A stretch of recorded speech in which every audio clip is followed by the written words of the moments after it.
This is Livelock, a $20 Steam game that is a cooperative top-down shooter. Now, it should be noted specifically ahead of time that this is cooperative and single player only. There is no player versus player whatsoever. Admittedly, I took a peek at the Steam description before I play it, and I do next to no research before I start these because I want to be as true a first look as possible. And I went into it with the expectation that the single player and this other mode that I'll go over later. This is just like the training to get you ready for multiplayer, right? Wrong. Only co-op, only single player, and only two official game modes. The first one is, of course, the single player mode that I just mentioned, and the second one is survival. I won't get too far into that because it's kind of its own little beast that I didn't really check out too much of. But essentially, it's you get attacked wave after wave by increasingly difficult and accumulative spawning enemies, and you use all your abilities, and you can do it solo, or you can team up with other people, and you try and survive as long as possible. Now I'm almost 100% certain there's only one map, and there's no defenses of any kind, so it's not like a horde mode. It's just you have your abilities, you have your single character, and you try to survive based with your primary attack fires, your passive abilities, and your active abilities. It's just single player, but in one closed off location. It's not that interesting. I thought it was going to be a whole lot more to it than that, but it can be like a fun little, let's see how far we can get, guys. I guess if you're buying Livelock, I think you should go into it with the notion that it'll almost entirely be single player, or not necessarily single player, but a single campaign, right? And it's a pretty long campaign, to be fair. It's just set your standards correctly. Are you willing to pay $20 for essentially a single player campaign? Dang it, not single player. For a linear, that's the word I'm looking for, a linear campaign. And this game plays and looks great, but if that's not worth it to you, then don't pick it up. But otherwise, so it's enough of that. Enough excuses. And just as a note, that guy's voice actor, or voice direction, the voice actor's fine. The voice direction is really annoying. How, I'm super emotionless. Robots don't sound like that. At least they shouldn't be. They shouldn't sound like that. So the gist of the story is, it's kind of complicated, but it's also not interesting, which is a really terrible mix.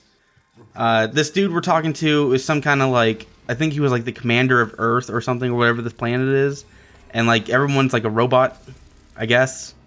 And then big catastrophe, and we're some kind of hero in this world, but the guy who's the boss dude that we're talking to can't really help out except to explain stuff. I don't know. And then I think I've read that there's some kind of twist or something. Oh, is it that you're actually the bad guy? Because that's novel, right? I don't know. The story is pretty lame, but the one thing they do get right, however, all right, is even though I only played about an hour and a half, in that hour it flew by. It's an incredibly fun game. How is it fun, Kings Agree? Well, let me tell you. So this guy, I should just preface this by saying you pick one of three characters, all right? So it's not there's a huge roster of increasingly unique characters or anything like that. No.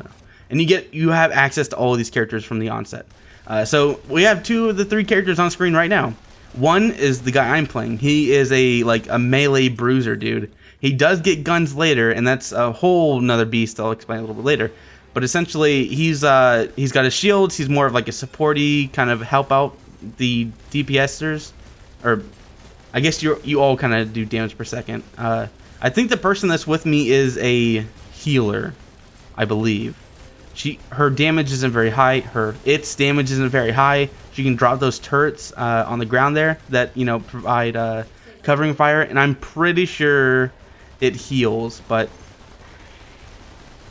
I'm not entirely certain on that. And I actually don't even. Oh yeah, the third character is I guess it is just a healer support, a tank, and then a DPSer, a true DPSer. So the third character is like he's your pretty standard. Well, actually, he's not standard, is he? He's standard at a glance. So he has an assault rifle, right, and he's pretty mobile, lots of damage, but at the same time pretty squishy, pretty simple.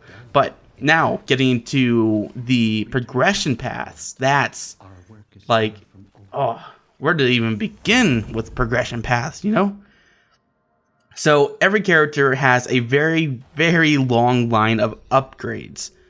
And in those upgrades, you can expand your weaponry. Like, for example, the character I was playing. Oh, look, right here. I just unlocked what's the good term? Well, it basically does damage all around you, right? And this is something you can activate every couple seconds. So, and I don't believe you are restricted by mana or anything like that across any of the characters. It's just time. So you're spamming these things as much as possible. And of course, since this game is on the arcadey side, you're going to have lots of scores and numbers and all that good stuff. And a score multiplayer. And also you can play the campaign on easy, normal, hard. So there's always that aspect that if you want to chase that, then hey, you're free to do it. I believe like leaderboard chasing is probably going to be a big thing for this game a couple months down the line. It's still pretty new. I believe it came out August 30th, maybe? Something like that. The Abaddon have deployed. So the difference between all these three characters, I'm just gonna let this play out. Scanning array. Once the array is back online, we will have better intelligence regarding the strength and position of Abaddon forces in the area. Locate the signal disruptors and destroy them. I move with great purpose. So you see what I mean? The guy's voice is so icky. It's creepy, but not in a good way.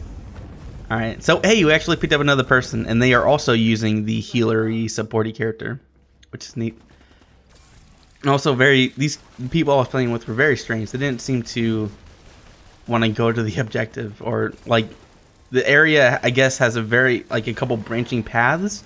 It's not as linear as you may initially think. I don't know. But as you can see, my character has that lifesteal, and going back to that upgrade tree, look at that cool heal. That almost looks like an ultimate to me, or something like that. But in the upgrade tree, every character gets access to new weaponry. Like the guy I'm playing gets it's like a railgun. And I should say, there's like, aiming is not a thing in this game. At least not in a, like, you don't have to be an aiming, wizard to be able to play this game effectively. Every gun is 100% accurate. I don't believe there's much spread, if any at all. There's nothing about that. It's more like using your abilities in a way that is most effective, right? You're trying to get the most out of every ability. And some of the upgrades to those abilities, for example, my character, to go back to him, because that's the only one I've played. He has the shield that you've seen me use a couple times. He puts it out in front of him. Unfortunately, I feel like they kind of like, they made the shield so that you kind of had to rely on somebody else. At least that's what it felt like to me. And it reflects bullets, so it's actually really effective against a really big crowd of dudes. In the designs for these characters and enemies are really great, except for that bug right there. Oh well. Just as I was praising the game, it's got to go and break on me. Not break, but show its seams, as it were.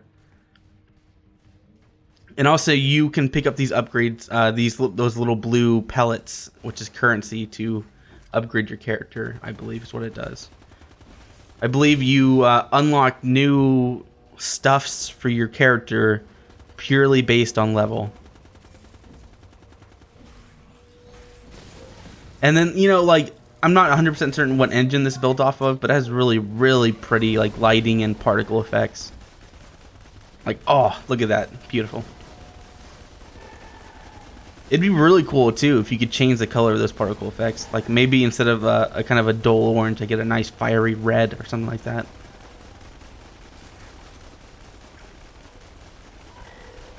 And there's a whole bunch of, like, there's a lot of arcadey aspects, like I've already mentioned before, like with the scores and everything. And then, as you can see, a couple sites ago, I had like a power-up boosty thing. which is neat. They're really going for that angle, and I think they've hit it like right on the head.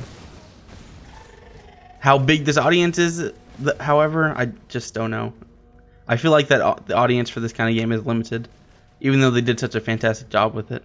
Like, I'd love to see them come back with like a free-to-play mobile game featuring these characters. Oh, maybe spice them up a bit. They're pretty generic in the sense that Only one signal disruptor remains on. they don't showcase much personality because they're robots.